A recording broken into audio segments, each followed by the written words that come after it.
Trump has sided with Russia, stating that Ukraine is difficult to deal with and lacks leverage in negotiations. Speaking from the Oval Office, he claimed that Putin wants to end the war and justified Russia's intensified strikes on Ukraine, saying, "It's what anybody would do."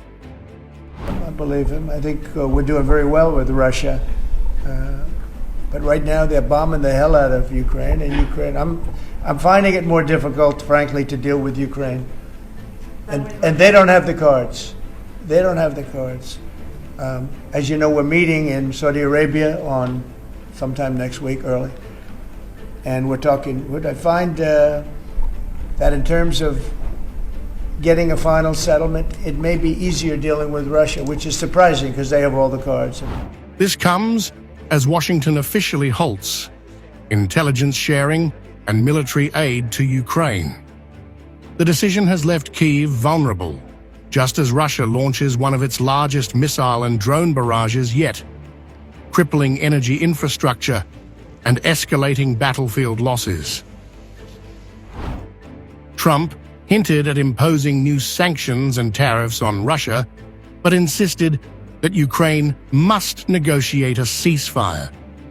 In a Truth Social post, he urged both sides to get to the table right now, before it is too late. Meanwhile, the loss of US intelligence support has already weakened Ukraine's defenses. Reports indicate that Ukrainian drones have become 10 to 15% less accurate, and frontline troops are struggling without real-time battlefield data from American satellites. Adding to Ukraine's troubles, North Korean troops have reportedly advanced in Russia's Kursk region, where Ukrainian forces had previously gained ground. The new offensive threatens to cut off key Ukrainian supply lines. Despite Western aid being slashed, Ukraine continues to resist.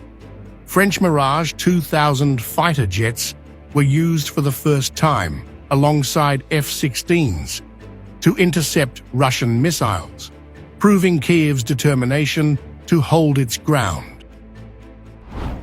With tensions at an all-time high, US and Ukrainian officials are set to meet in Saudi Arabia in an attempt to restore ties. As the war takes a dangerous turn, the question remains, will a peace deal emerge, or is Ukraine now on its own?